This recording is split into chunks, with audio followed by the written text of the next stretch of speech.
can take the pain. I'm gonna go down swinging. I get lost in the feeling. I'm gonna find my meaning. I can make a change. I wanna play the game. You wanna sink or swim? I'm gonna go down swinging. Look deep within. I get lost in the feeling. I just need a win. I'm going off. I know it's time to make a change, and I can take the pain. You wanna sink or swim? I'm gonna go down swinging. Look deep within. I get lost in the feeling. I just need a win. I'm gonna find my meaning. I can make a change. I wanna play the game. Yeah.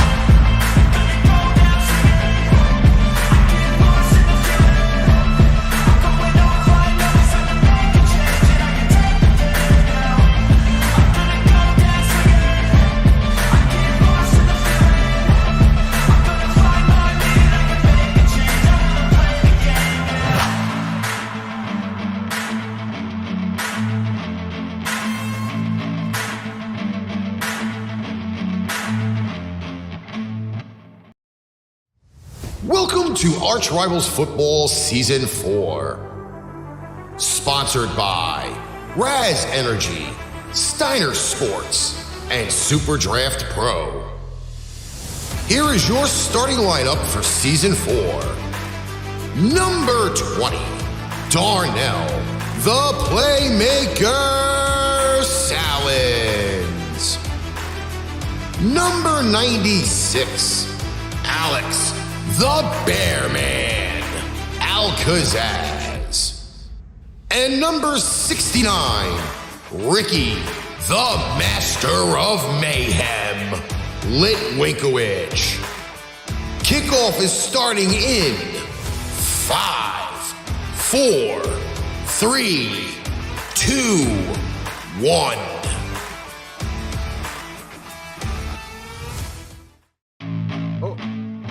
Whoops. Well, I'll have to cut that part out. It is ArchRivals Football on October 4th, 2022. And I gotta say, very, very interesting week in the NFL. Let me tell you this. The Giants look like the big black and blue team that they normally are, with their tons of injuries, other storylines galore. But first, let me bring in my co-host, the only one that showed up for work today. That would be the Bear Man, Mr. Alex Kazzaz. Alex, what is doing?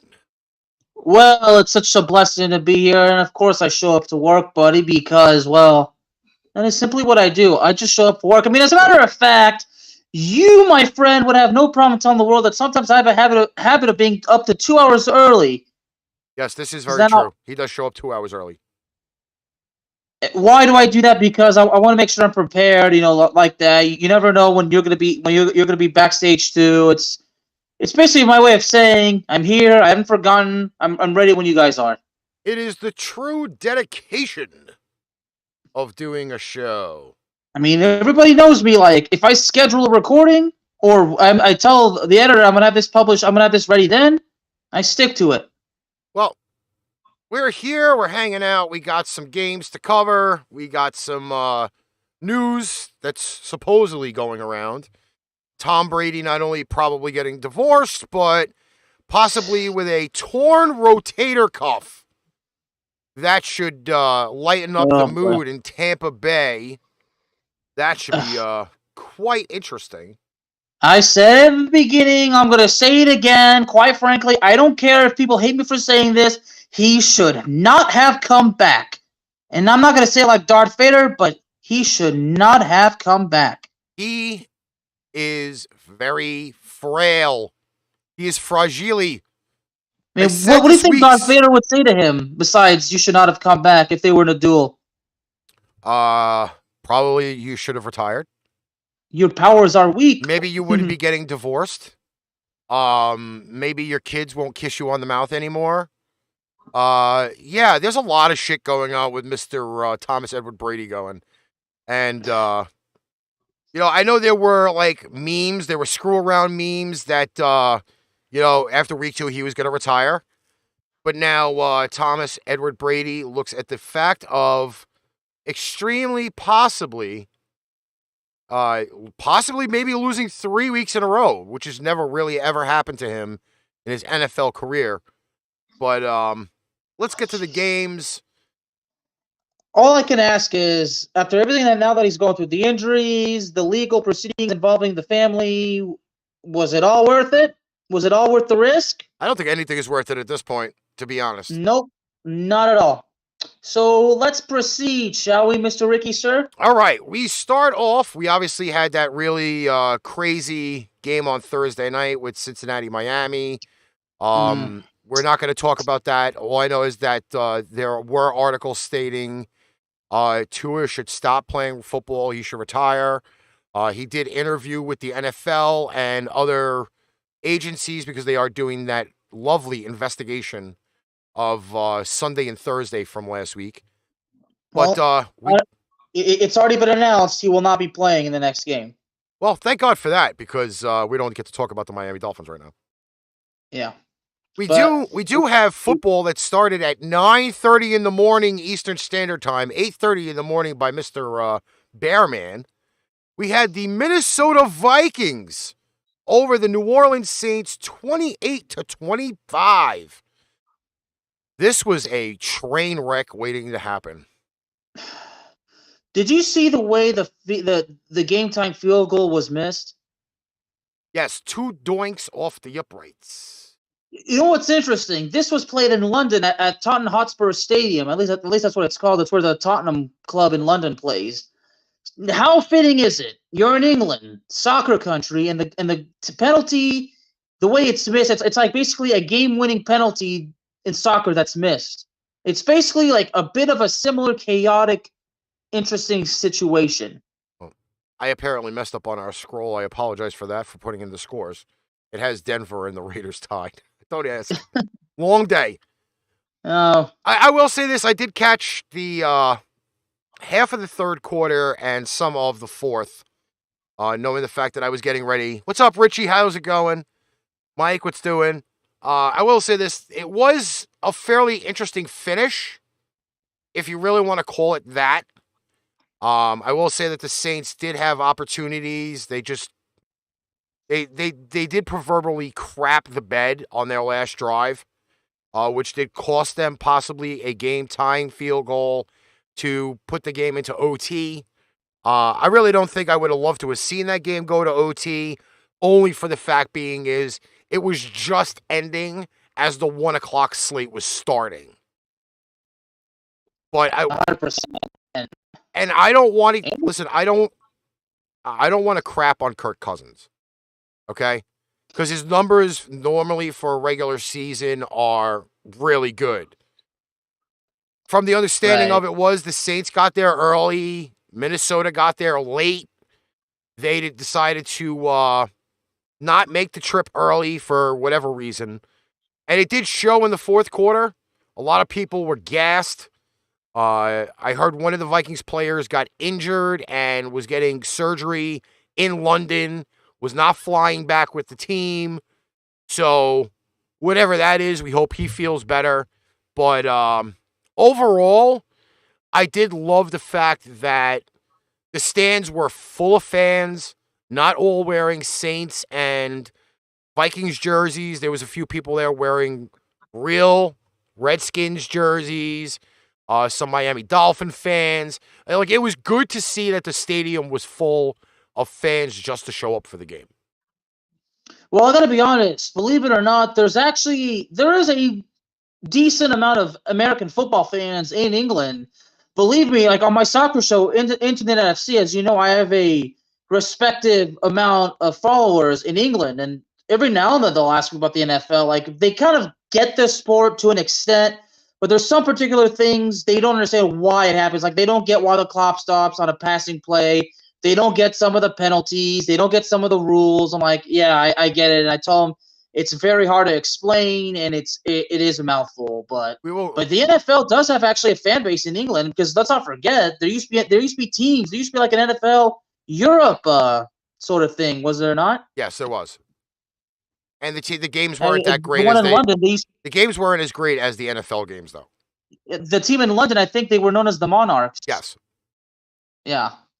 Finally, the Sunday morning football, which we'll have another one this week, which will be Giants and Packers at 9:30 in the morning. I will not be getting up for that game either. Do not think, swear, or believe that I will be up at 9:30 in the morning to watch an NFL game. Not happening. Well, if it was the Cowboys, then there's obviously I would be. But if it was the Patriots in your case, there's no doubt that you would. Oh, I'd be up at fucking 6:30 in the morning watching all of the pre-games and all of that good stuff. But thank God the New England Patriots don't go across the water. But that game is coming up. We have the game in Germany coming up. That one I think I probably will get up to watch because I totally forgot about that. The Germany game should be interesting with Tampa going. But we have coming up Giants and Packers this weekend in bloody old England. Should be fun. Starting off our 1 o'clock slate, we had the Atlanta Falcons hosting Brownie the Elf and the Cleveland Turd Burglars. Oh, I'm sorry. The Cleveland Browns. With a final score of Atlanta 23, Cleveland 20. Another one of those games where everybody jumped on the Cleveland bandwagon. I know I was not one of those. No, you picked the Falcons. As a matter of fact, I got the paper right here. You did not pick the Falcons. Well, I'm sorry, you didn't pick the Browns. I did. As a matter of fact, I think you were the lone wolf. You were a lone wolf in this. I was a lone wolf on a lot of games this week. Thank you very much. Yeah, you know what? I was too, and so was the Playmaker. So, Cleveland did have an opportunity to tie this game. However, multiple penalties on the last drive in the fourth quarter took them away from winning this game on a very, very big miss for the Cleveland Turd Burglars. I'm not going to say it that it's the fact it's Jacoby Brissett. It's the rest of the team. False start penalties, illegal hands to the face, holding. Cleveland was in the run for that. See, these are the penalties right there that my English soccer supporters ask me about. Bernard's watching us on the... Especially holding. Bernard's watching us on the tube. Darnell's watching us on the tube. And he said, no, he wasn't. I picked the Falcons. Did he pick the Falcons? Did you have that written down? Because I know I picked. Well, it's on my. It's on my. He messaged me, but I don't have that open. Okay, well, Darnell says he picked the Falcons. Yeah, well, he ain't getting acknowledged. I will say this: Atlanta, as everybody much wants to crap on the Falcons, and I probably crapped on the Falcons too, but they are showing that they are resilient. I will go on record by saying that Marcus Mariota is doing a better job than Matt Ryan right now. But I think there's a little bit of a different feel for the Atlanta Falcons. Not a lot of people expect them to win, and they're just showing up. I think they're 2-2 on the year, aren't they? I mean, Atlanta... Marcus Mariota's pass. I mean, it's got to be embarrassing for Cleveland to live with the fact that they lost to the Falcons, and considering that Marcus Mariota had 7 completions out of 19 attempts, not even 150 yards in through the air, and no touchdowns but 1 pick. That's pretty embarrassing, especially because Nick Chubb, 118 yards on 19 carries. But like you said, it was the penalties, right? Yes.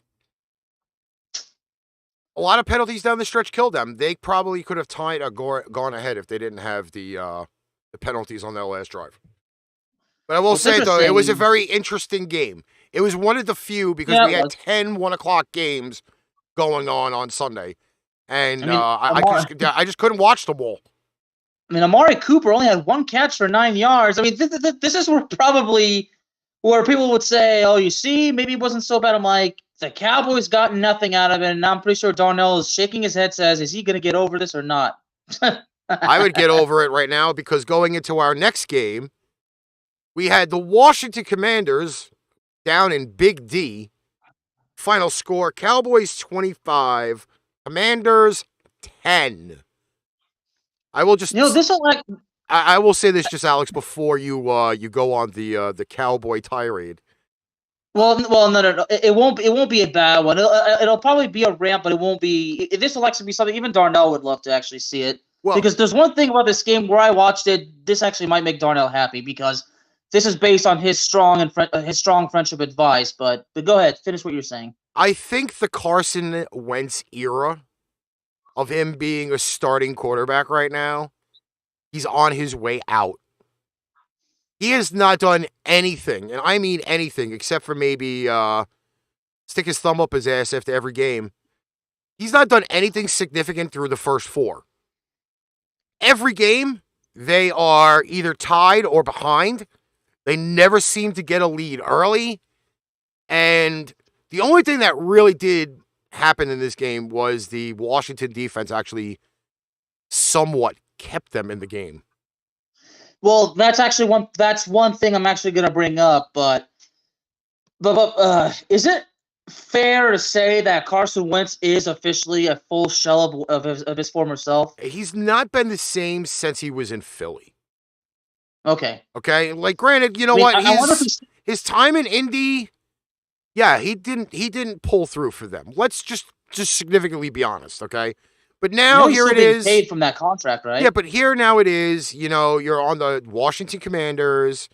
You have a fairly good head coach there, and you just can't come through. Seriously, I'm not blaming the offensive line. I'm not blaming the surrounding cast of the Washington Commanders, but he's just horrible. I mean, the Commanders have talent. A lot of people just refuse to actually acknowledge that. But as far as you mentioned the Washington defense. I gave credit to the Washington defense on my show, and unfortunately, some Cowboy fans, the idiots that like to say this is our year every year, they apparently thought I'm an idiot for that. But you mentioned this particular game. It's interesting. Both defenses of both teams showed up. Now, both offenses, they did sputter. I mean, the Cowboys were able to create a little bit more magic, but let's make no mistake about it, the Cowboys' offense sputtered. The running game, surprisingly, was not abandoned despite how terrible it was, but that's where I give the credit to the Washington defense. The Washington defense stuffed that Cowboys' running game. But I think also what killed the Washington defense, too, were penalties, but that was also on offense. Well, I could definitely tell you this. There was no stuffing in Detroit Rock City this weekend. Well, hold on. Before we get there, here's actually something interesting from the Cowboys in Washington. Don't you find it interesting that Dallas was not the team with more penalties? It was Washington, and it wasn't even close? If you really want to put it on there, I would definitely say that there's no way you could compare either one. But Cooper Rush actually was a little bit better of a game manager than we probably would have seen out of Dak Prescott in this game. Yeah, oh, for sure. And I'll be honest, I don't even remember if there was even a holding penalty on the Cowboys' offense. At least not from the offensive line. I do know that the Commanders did shoot themselves in the foot quite a few times. Oh, definitely. And there was even times did you see this game, or did you see the highlights of this game, Ricky? I watched the majority. I had it on Red Zone, actually. And did you see that horrible punt by the Cowboys that literally gave and Washington did not take advantage of it. But this is also the fact being that Carson Wentz is pretty much, he's like expired milk right now. Like, it's got lumps of like garbage in it. This is what Carson Wentz has turned into. All right. I mean, we can't say we had a garbage game in Detroit. I was legit locked in on this game. Because I have to ask this question, Alex. Was there an NFL game in Detroit this week, or was there a college game in Detroit this week? Well, the unfortunate part is I got this pick wrong. So did I. But the game was a lot closer than expected and a lot more exciting than expected. Because once again, the Detroit Lions, even though they gave up 48 points, they scored 45 themselves. Hey, 93 combined points. Geno Yeah, Smith actually looked like a legit NFL quarterback this weekend. Yeah, so for this week, you might want to take back what you said. No, not really. I mean, not only from the passing game, but from the running game, too. Geno Smith had 49 yards on 7 carries. I'm just going to go and say this, okay? Detroit is not one of those teams that anybody's going to push over this year.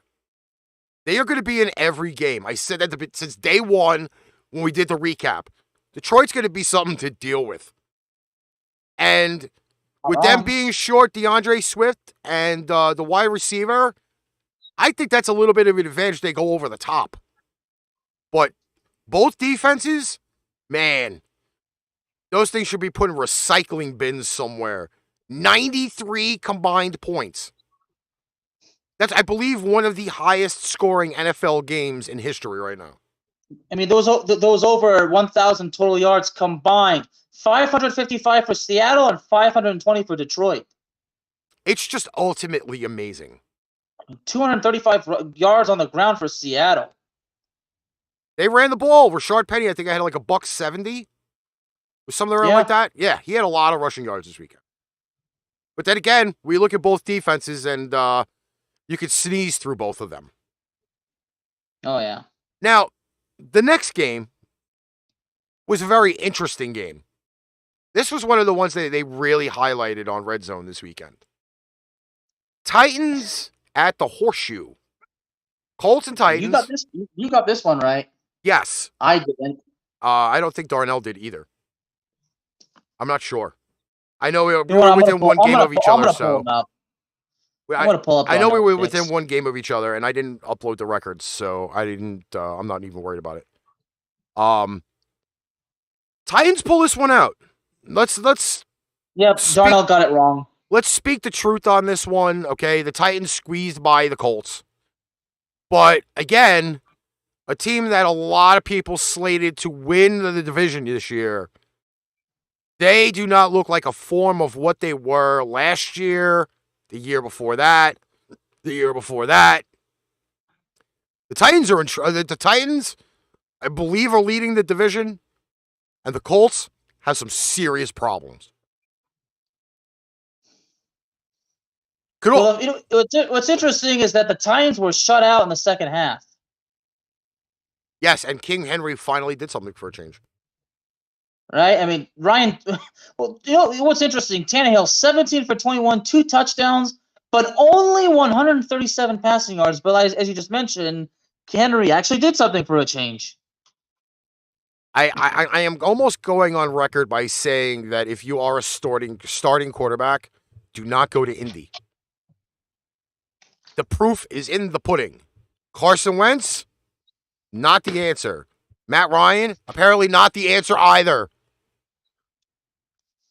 And the Titans defense did actually stand up in this game, which I'm actually pretty good with. But let me tell you, the Colts, unless they can somehow turn it around from week 5 on, will be significantly in trouble. And I don't think they'll even make the playoffs. We will go to MetLife Stadium next. Bears and Giants, final score. Giants 20. Bears 12. The Bears can't pass the ball if their lives depended on it. The Giants now are the walking mash unit of the NFL. Both starting quarterbacks both quarterbacks on their roster got hurt. Danny Dimes with an ankle. And the man that cannot seem to get any luck in his NFL career whatsoever, concussion. Giants scrambling for quarterback. Who got concussed? Their backup quarterback. Huh. You know what's funny is Darnell's the one who got it right on this one. I'll put it this way. The Giants squeezed past them. I believe there was 7 key injuries on the starting lineups on both sides of the ball for the Giants. Even to the fact being, what's up, Red? How's it going? Wait, so Tyrod Taylor also got hurt? Yep, he got a concussion. And Daniel Jones has an ankle injury. Yep. As of right now, they don't have a quarterback for Sunday. They got Saquon Barkley, but he's a running but back. he was they were doing Wildcat for a while toward the end of the game. My issue with run the clock. My issue with this game right now is it goes to show, as much as we love having Justin Fields as a starting quarterback, he can't throw the ball for shit. Nope. They are probably one of the lowest ranking pass offenses in the NFL, if not last already. The only thing that really kept the Chicago Bears in this game was the run game. That's the only thing that happened. Barkley had a good game. The defense, was going to deal with that blow, but they can't pass the ball for shit. I mean, look at this. Daniel Jones, 8 for 13, only 71 passing yards. And then when did he get hurt? I think he got hurt in the end of the second quarter, beginning of third. I mean, there's somewhere around there. Okay, because there was no touchdown in the second half for the Giants. Okay. There was a lot of field goals in this game. And Justin Fields, 11 for 22 for 174 yards. But they still can't pass the ball for their lives. I got to look at the quarterback sacks. Oh man, Fields sacked 6 times. Mm-hmm.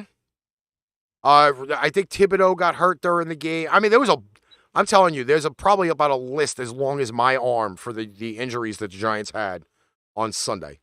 I'm not even joking when I tell you that. So you think the injuries are going to plague the Giants for the entire season? I honestly will tell you that that's probably going to happen. Okay.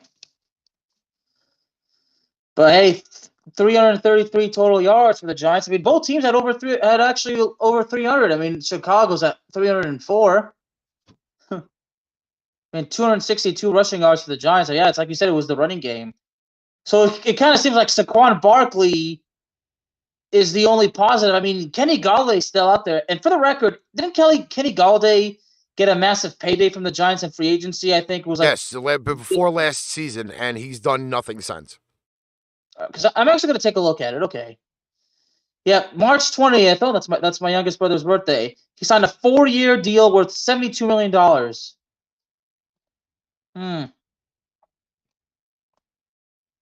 No what to say about that. I mean, there's probably nothing to say about it, right? Because the proof is in the pudding. It's right there in our face.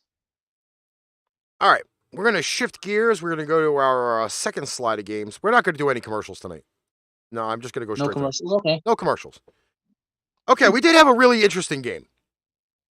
And I took Jacksonville for a reason, and they did kind of prove it to me. They still are viable. I know everybody jumped on the Eagles bandwagon. Now there's talking about them going 17-0. Calm yourselves, fuckers. Okay? We're only through week 4. Yes, they are the only undefeated team in the NFL after week 4. But let's calm yourselves about the 17-0 season. Okay? I don't want to hear this shit. I mean, Jacksonville had a 14-0 lead at one point. But you know what, though? I will go and say this. Jacksonville, a pick 6 too. Jacksonville is not a bad weather team. They are not a bad weather team whatsoever. Okay? I'm telling you right now, I have a feeling that Jacksonville is going to be up and coming. I think they're going to be like the Lions. They could be in games, but I don't think they have enough to put themselves over. And let's not crap on the Eagles totally, because themselves really should have put away the Jacksonville Jaguars a lot more than just the 8 points. Philly was ultimately dominant throughout the end of the second quarter to the rest of the game, but Philly is a bad weather team. So I will give Philly that credit, but they are not as dominant as everybody in the NFL is making them to be right now. I'm going to just say it right there. Because it would be mentioned who have they beaten? Right? Is that the case? Yeah, look at the records of the teams that they've beaten so far. I mean, Minnesota is will probably be the one team that people would say, well, they beat Minnesota. Because Minnesota's 2-2. Yeah. But yeah, Minnesota's 2-2. But you'll look at Jacksonville, only one win against the Colts, right? No, they beat the Chargers 38-10. Okay, so they're 2-2. Yeah, so the Jaguars are 2-2 as well. Who else have they played for the other 2 weeks? They played Detroit in week 1, and then they beat Washington, where they sacked Carson Wentz 9 times. Exactly my point. As as Darnell kindly reminded us last week, and when Darnell mentioned the 9 sacks, it's almost, I mean, you could tell the dude was overwhelmed.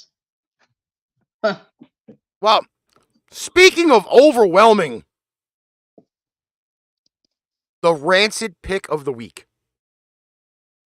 The rancid pick of the week. Well, Sharon in the chat says the Jaguars will come back and make it up. I'm like, okay. I mean, who knows? I mean, personally, I would have loved to see the Jaguars beat the Eagles. Unfortunately, they could not do that. Yes. But the little engine that could just end the season. And you called it. My God, got hate from everybody that watches this show. This show on YouTube got over 1,000 views over the weekend. 1,000 views. And I got messages. You picked the Jets? I got messages on my YouTube. Are you fucking insane for picking the New York Jets over the did you really? Steelers? Yes. My box is still kind of full right now. I'm not even joking. And these were from people that watched the that watched the show and said I was bananas for picking the New York Jets over the Pittsburgh Steelers. So those are probably the same people that got on to me for giving the credit to the Washington defense. Yes. Okay. And my God, 24-20.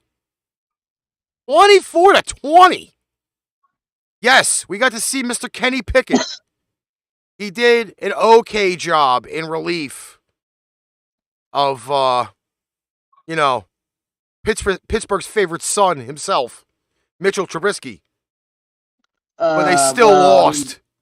I mean, the 3 interceptions from Mr. Kenny Pickett doesn't really seem to be doing any justice, but you know what? But hey, we want to talk about something beautiful. Zach Wilson's touchdown catch. That was a replay cool. of the catch from the Super Bowl from New England and Philly.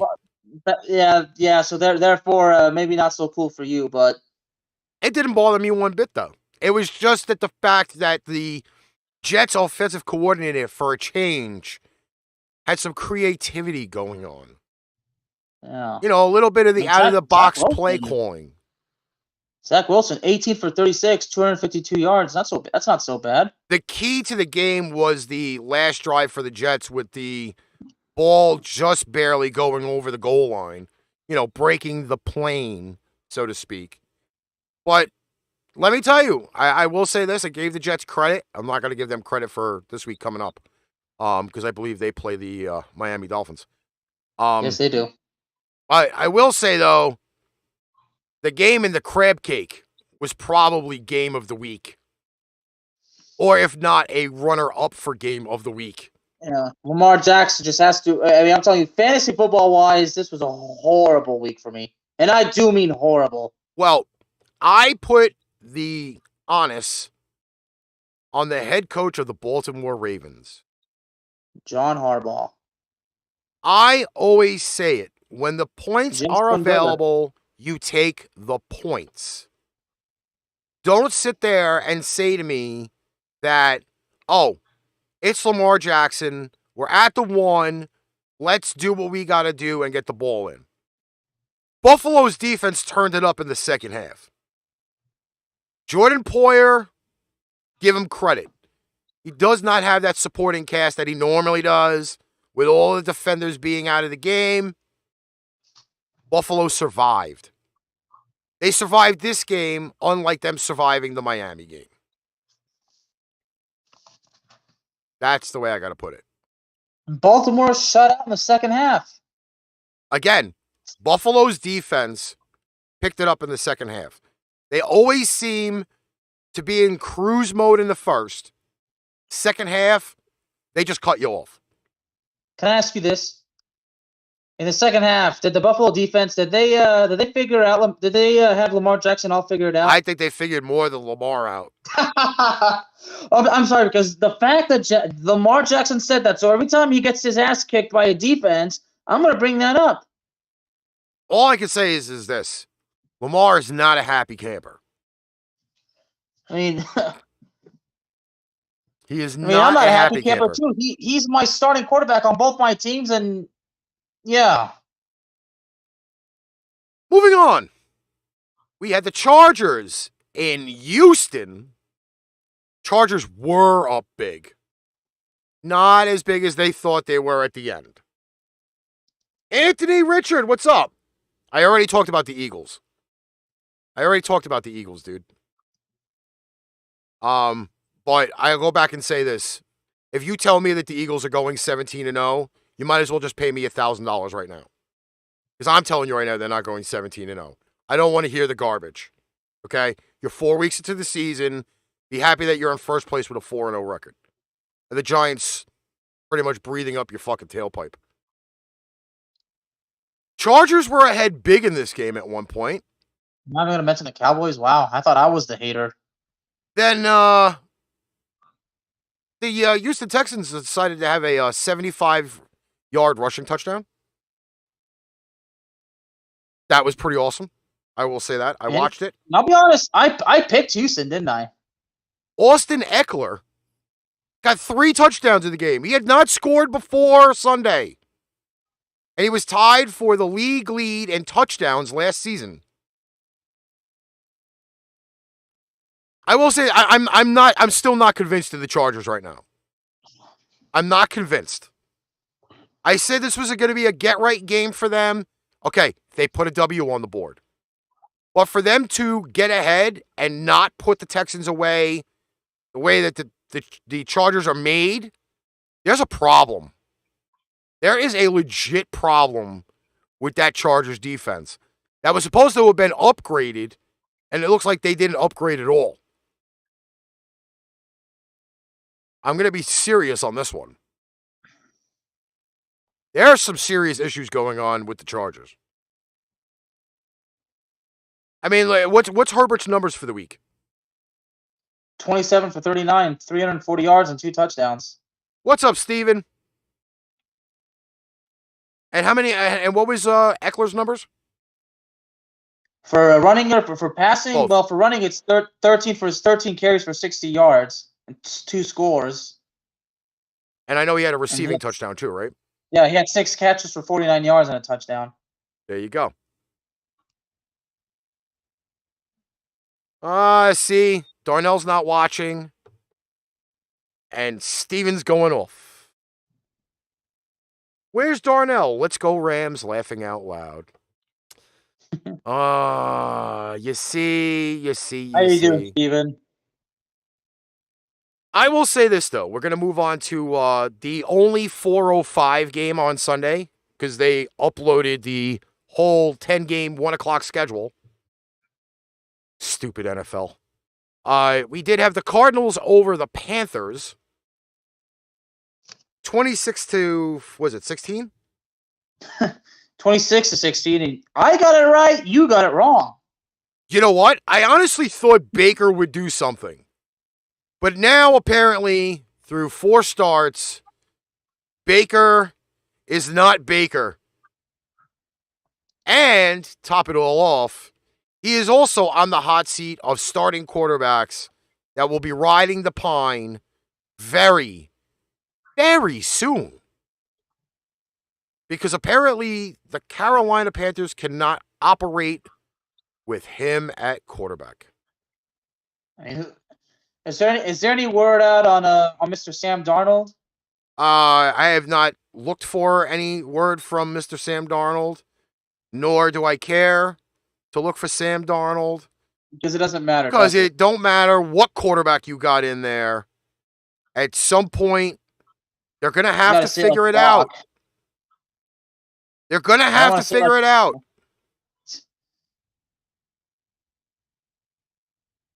Moving on to another game that I picked here.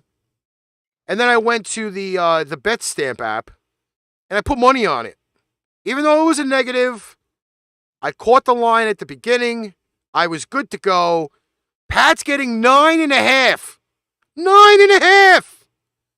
For a game that went to overtime for the Packers to only win 27-24. All right, this is okay. Now this is where I'm asking. I hope Bernard's still here because this is where because I want to know Bernard's thoughts. Hey, and Steve. Hey, Steve. I'm doing okay, man. John, I messed up with the score I did when not I was have a putting it good together. month. Podcast numbers were not so good last month, especially with revenue. But I should have mentioned this on Sunday when I watched the Cowboys game. I went to church, so I forgot to mention that because Darnell would have been proud because me going to church was actually under Darnell's strong friendship advice. Mr. Misak! Oh, man. God bless him.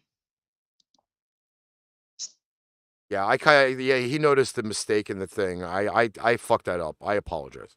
Then again, I apologized in the beginning because I saw it in the beginning and I was like, shit.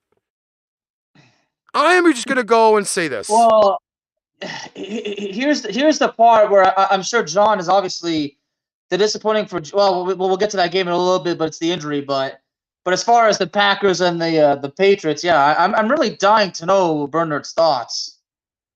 I'm gonna say this. For a depleted Patriots team being spotted 10 points going into Lambeau Field and seeing Brian Hoyer get his clock cleaned in the first quarter. The first quarter. I was like, wow, Mr. Zappy, who was drafted in the 4th round of last year's draft, is going to come in and he's going to shit his pants. But I'll also go on record and say this. Even though the Green Bay Packers won this game, they should have blown the doors off the Patriots. And the Patriots showed the cojones that they could still play without Mac Jones, without a starting receiver, without starting a defensive lineman. They stayed in this game. Granted, overtime, they should have gone for it on 4th, but they were very resilient.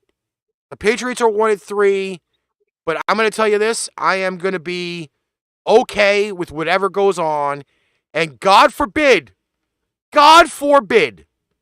if New England goes and signs fucking Cam Fig Newton, I'm going to have problems. Okay? Because what are you signing Cam for? Only time till Mac gets back? Only time till Brian Hoyer passes concussion protocol? I hate to say it, my friends. Cam Newton is not an option. I don't want to hear it. I don't want to see it. You can give. You might want to try giving Ryan Fitzpatrick a call. I would take Ryan Fitzpatrick over Cam Fig Newton every day. 100%. Yes, they signed Garrett Gilbert off their practice squad. Woohoo! Yippee-ki-yay, mofo! He won't last. Garrett Gilbert, that's somebody that I'm very, very, very, very familiar with. Well, at one point, Garrett Gilbert was the best high school quarterback in the state of Texas. Well, they did release probably the best quarterback in the nation. They did release Laquan Treadwell, their former number 1, a number pick. But no, Bobby Boucher is not next, Steven. Drink your Gatorade and shut the fuck up. They are possibly looking at the receiver that was just released from the Arizona Cardinals to sign. I did have the name. I lost it. Don't care. But there's a possibility that he may be coming in too. So receiver help for the Patriots, yes. Quarterback, I don't know. But things may turn it around because they have the 11th easy schedule for the next few weeks. So you never know what's going to happen in New England. Oh, and New England finally is wearing their red jerseys again this weekend. Yes, thank you, John. Andy Isabella. Maybe signing with the Pats. Should be interesting. Not going to lie. All right. Last but not least. So much for Bernard's thoughts, but okay. Yeah, I think Bernard might be watching the Braves game. Probably. All right. Last but not least. Okay, let me just get this slide. Well, we got 2 more games. There we go. 3 more, actually. We had the Denver Broncos visiting Las Vegas, baby. Raiders 32, Broncos 23. And as I said on Saturday's show, Russ ain't cooking shit. Well, he honestly, not cooking shit. I have not actually had a chance to speak with John about the game against San Francisco, but I'm pretty sure John would simply kind of really get to the point and say, I mean, there's nothing to say about that game other than the fact that it was, well, pathetic. John says Broncos getting mauled by the Raiders in their stadium is no surprise. Well, the unfortunate part was I believe Williams, the running back, is out for the season. I think a torn ACL. Yes. Oh boy. I'm sorry. I'm sorry to be the broken record going on about this whole ordeal. But for a team that everybody was choking the chicken about, they might as well just go choke fucking Russell Wilson. Save the man meat and go choke Russell Wilson. I'm sorry. You put a lot of hype at a quarterback where his fucking starting cast is fucking just withering away like fucking bad flowers in the winter. Well, there you go. I want an answer. Mr. Misak provided me with one. He says the Broncos versus 49 offenses was like watching drunk men riding a motorcycle. I think it was more like a one-legged man in an ass-kicking contest. That's what I thought about it. Or 2 one-legged men in an ass-kicking contest. Yeah, they're kicking each other in the ass and then falling down on their ass. And getting back up and doing the same thing again. I don't know out of our crew how many people picked the Broncos on Sunday, but as I had said on Saturday that this was one of the get-right games for the Raiders. The Raiders are finally on the board. Darnell picked Denver. Oh, poor Darnell. Javonte out for the year is just depressing. Listen, you're only through week 4. Just remember the freaking Jets Broncos bet that's coming up in week 7, I think. Moving on to Sunday Night Football. I did not watch Sunday Night Football. I did work Sunday night. I'm not going to lie when I tell you this. I worked Sunday night. I watched maybe 5 minutes of the show. And the Chiefs were ahead. I think they were up 14-something. But as I also had stated earlier in the show, Mr. Thomas Edward Brady looks very old. He is that skeleton with skin hanging off. He's very pale. Now he's getting divorced. And now, possibly a really big injury of a torn rotator cuff. Buccaneers fans, I warned you ahead of time. This is not going to be the easiest season on the planet. And if you don't have Thomas Edward Brady back there, barely winning the division may be an option. Not the, I think I had them at 12-5 or 13-4. No, I don't see that happening anymore. I really don't see that happening anymore. What do you think, Alex? Well, a torn rotator cuff. I don't know if I should ask you this, but what is usually the timetable for the well, because remember, it's not just the healing, you got to rehab and everything. Yes, but normal baseball players tear rotator cuffs a lot. It's a lot of strain on the shoulder area. And torn rotator cuffs, you could be out 6 months to a year. Maybe even more. It depends on how badly torn it is. Or if the surgery's got complications, but if he does indeed have a torn rotator cuff, right? If he does indeed have this, he shouldn't have got surgery Monday, because then he may have a shot. he may have a shot. Wait, I'm did not they saying actually? Did they confirm that he has a torn rotator cuff? Because I did not see that. I'm going to look at the web, but there were a lot of reports saying that Mr. Brady has a torn rotator cuff, and that was from a hit in the second quarter. That I did see. Because I'm sure I would have gotten the notification from ESPN that he's got he's been diagnosed with a torn rotator cuff, and that did not happen. Well, again, there was a lot of different articles going around. So I don't know exactly what the details are. Let me just briefly look through ESPN. Actually, it was on the web, because I know everybody wants to know if my favorite former quarterback is okay. I doubt that he is, but he's still your favorite. You don't have to be ashamed to admit that. No, not really. Not really. I've moved on. He's not wearing the red, white, and blue anymore. So I don't think that's a thing. In fact, all of the Tom Brady news is about him getting, divorced. Let's see. There's the article here. Minor rotator cuff injury is what they're reporting on Sports Illustrated. And he'll be able to play through it. But I will say this, able to play through it at his age? Oh, for God's sake. Again, okay, you have to be able to throw the ball with a rotator cuff. You just can't hand it to fucking Leonard Fournette 85 times and hope you're going to win. Oh, yeah. Another bad day for him through the running game.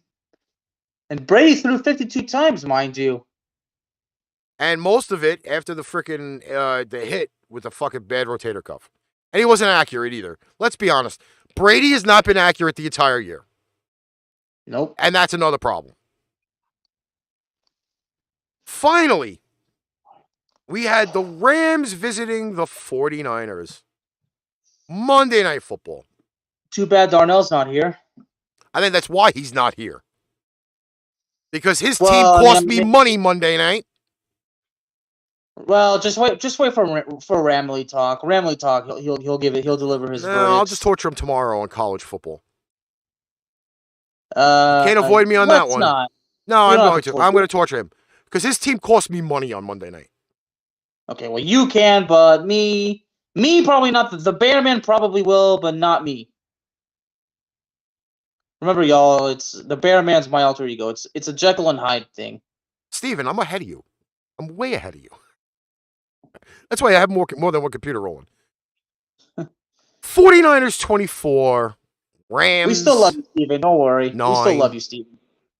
I'm going to ask you this question, Alex. Okay. And this was 3 articles that I've read today, going into today's show. Today. Right before the show? Well, no, earlier this afternoon before when I woke up at 1 o'clock in the afternoon. Before Pipe Bomb Radio. Okay. Just out of curiosity, the question was: is this player now considered overrated? Can you guess who the player is that they're talking about? That everybody's asking if he's overrated. Matthew Stafford? Correct. Ding, ding, ding, ding, ding.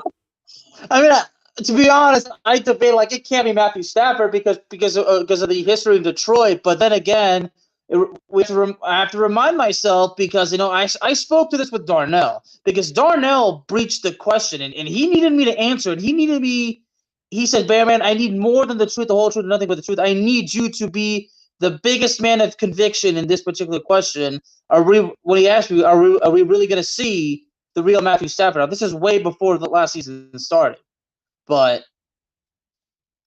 man, I'm telling you, Matthew Stafford this season, he's been sacked too many times. I mean, well, just some would say it's called it happens all the time. They call it a Super Bowl hangover. Can you just refresh my memory? What was Matthew Stafford's numbers last night? What were those numbers? 32 for 48, 254 yards, but hold on to your hat. No touchdowns and 1 interception. What's that average? What was the average yardage he passed for last night?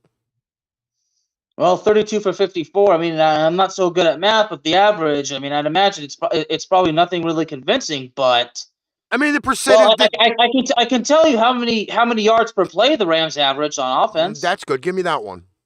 3.5, which makes it about 4 yards because it's 3.5. My dead grandmother can do more than 3.5 yards per play.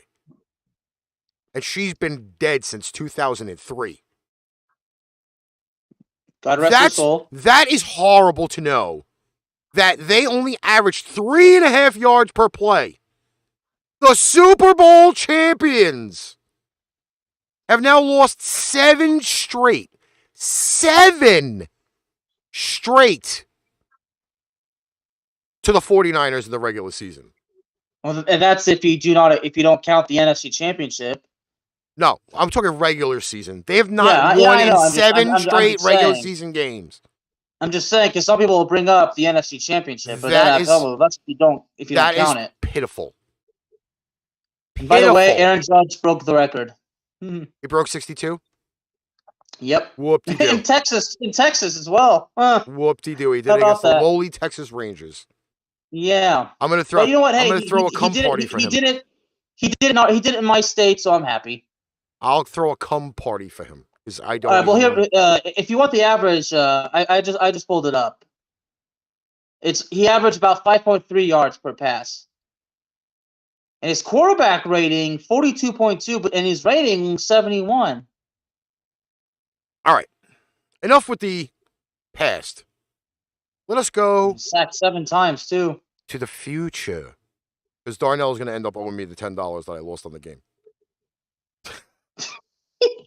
Faith in his fucking team, and he shit the bed on me too. So let me ask you this: Are you going to continue until he decides to finally pay it up back? No, because then he'll be like, "Oh, you're stupid and should have picked the 49ers."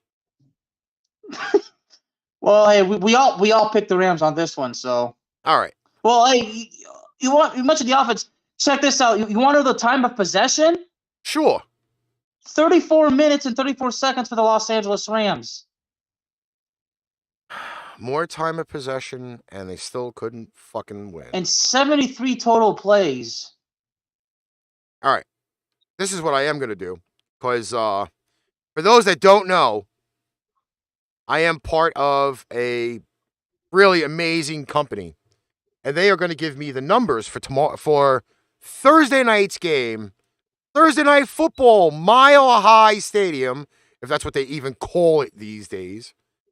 It is the Indianapolis Colts being hosted by the Denver Broncos on Thursday Night Football. John and I have spoken about this on one of my gaming streams, which I haven't done in a while. I just told John, I just say they're playing on Mile High because the particular place in Colorado, which is outside of Denver. And apparently we got disconnected. That's beautiful. Uh-oh. Yeah, we got disconnected somehow. That's probably the weather, but that's besides the point. And it's being recorded, so we're good. I love how you say it. But anyway, do I need to repeat the conversation I had with Mr. Misak as far as the Broncos Stadium? I have to do the BetStamp promo first. Okay? All right. BetStamp, obviously, is the kayak of sports betting. If you are on multiple sports betting apps, Kayak collects all of those numbers, and they give you the easiest places to find your best betting, whether it's on DraftKings, BetRivers, FanDuel, Caesars. I know there's only 5 in New York, but if you are outside of New York, there's multiple more apps that there are out there. You can attach them to the BetStamp app, and they give you all of the best numbers. So you can go to the best places to make more value for your bet. BetStamp has Denver winning the game at 62%. BetRivers on my app is the line at 3.5. We don't do half, so I bumped that to 4. And an under-over of 43 for the game. ESPN is picking Denver. Yeah, a lot of them are picking Denver. And John says, I think we have a shot, but Ryan did torch us for 2 years ago. All right. Yeah, but that was the Atlanta days. I mean, that was also when he had a clue. Yeah, exactly. Because he has a much better team in Indy, and he still can't perform. Somebody get this guy some Blue Chew or Viagra. Because I think that's what it needs. I think that's what Matt Ryan needs. Either that, or he needs to get fucking head before he goes on the field. Because he's horrible, too. Let's not... They traded for Matt Ryan to make the situation better, and it's worse. For that matter, they should have just kept fucking Carson Wentz.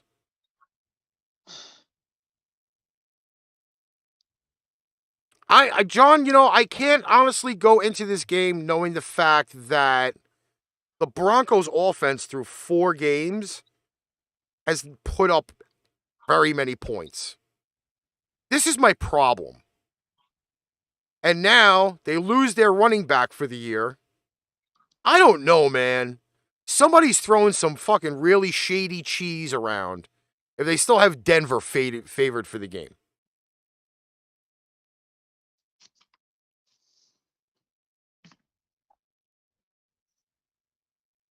A 28-3 draft pick. Oh, well. I'm gonna. Right now, the question is who will be the running back for Denver right now? I'm guessing is Gordon now officially the full-time starter or whatever? Why wasn't Gordon the full-time starter to begin with? He's the more experienced, but he's the more experienced back, right? Okay, and that's another thing that I'm kind of not happy with either. That's the question to Mr. Misak. Oh my God, Randy Gregory's on injured reserve? Yep. Well, Melvin Gordon is listed as questionable as of today, but Randy Gregory's on injured reserve. Oh, well, look at that. Ask and you shall receive as far as an answer goes, because Mr. John Misak is the man. Gordon is a fumbling machine, or has been, yeah. See, I can't. John, you, sir, are the man. I'm not Ric Flair. He's not Ric Flair, but in his own way, he's the man. I'm going to stretch for this pick. I'm going to stretch for it. I'm going with the Indianapolis Colts. In a close one. There's no blowout in this game. Every time I pick the Colts, they have basically made me look like a complete fool. John asking me, does it feel good that not to have Greg on my team anymore, right, Bearman? I mean, Randy Gregory is a great player, but the way we lost him is truly unfortunate. But John, if you recall, we spoke about this on one of my streams, okay? And you mentioned that you basically didn't have the heaviest expectations for this. So it's almost as if, John, your call in a sense is basically correct, but it's like I said, Russell Wilson ain't cooking anything, so we can't really say we shall smell what the Russ is cooking. And again, the Colts have made me look like a complete fool.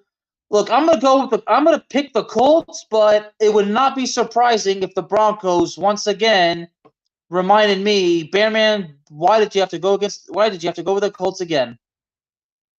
And listen, at some point, the Broncos have got to get healthy. And I mean, and I'm curious to know who John's verdict on this. Well, he just said, "God damn it." He just said, "God damn it." You know what, John? Listen, I'm not going to blame you, but Denver signed a running back from like the practice squad really fucking does anything, okay? What did he imitate, Jonathan Taylor? Oh my God.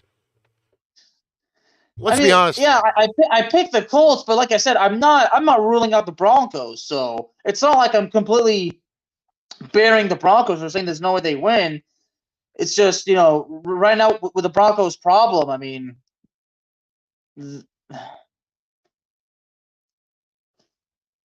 Again, I don't. Yeah. It's not that I don't want to pick the Broncos because they're playing at home. You know, you go with Darnell's theory of, oh yeah, all the home teams should be good on Thursday night. I think that kind of just went by the wayside. What was that last 2 weeks ago? Opening week. Yeah, something like that. Yeah. Something like that. So I don't want to hear the we got to go with the home team on Thursday night deal. I think the home teams are 2-2 this year so far. Right. But the Colts can't afford to go down as many games as they already are. Nope. They're already a game back of the fucking Titans in the division. This has got to be, I hate to say it, this is a must win for the Indianapolis Colts. It's a must win. For both, honestly. No, because the Broncos are still technically in the run for the division. They're behind Kansas City. True. That's true. So that's what you got to see. Even he's been 50-50 on Broncos. But I'm going to say it that the Colts, this is a must win for the Colts. They cannot afford to piss this one away. Yeah, you know what? Yeah, you're right. You're right. Well, then now you think of it, there's my justified reason for going with the Colts because they're in a must-win situation. So, all right, that is it for tonight's show. We hope everybody's glad and was here and enjoyed the show. You know, Darnell's team shit the bed last night. He's MIA. He's probably at work. He might be at work. I don't remember. I don't remember what I had for breakfast yesterday. I don't remember what I had for breakfast today, let alone. So, yeah, that's it for the show. We got Bearing Down the Gridiron tomorrow night, 7 p.m. Eastern Standard Time here on Facebook, YouTube, and Twitter. We also have a very, very amazing show going on tomorrow for all those in the chat. We have a lovely Pipe Bomb Radio NYC independent artist show. Myself and Lars the Viking will be on tomorrow. They signed Latavius Murray from the Saints practice squad. Yeah, he ain't making it there in enough time. In fact, no, Murray played on Sunday, didn't he? I believe, I thought Latavius Murray played on Sunday. John actually mentioned it. Yeah, so how are they signing him if he was on the main roster on Sunday? Unless they released him somehow. Unless they cut him, yeah. I doubt it, though. Yeah. But Latavius Murray did play on Sunday. He played the early game. He had a decent game, too. So, that's that. Any final words for the peoples? No, sir. All right. On behalf of the absent Playmaker, myself and the Bear Man, this is ArchRivals Football. This is how you do a fucking football show. And we will catch you guys again tomorrow, 4 p.m. Eastern Standard Time on Mixlr. Have a great night, everybody. Good night. You've just experienced ArchRivals Football Season 4. Click that like button and subscribe so you'll be notified when a new Arch episode is live on the air. Check out our sponsor links down below for everyday deals on Fanatics, NFLshop.com, and Points.com. Need merch? Check out www.paintrainpipebomb.threadless.com for quality merch at amazing prices. Tune in again next time for ArchRivals Football Season 4.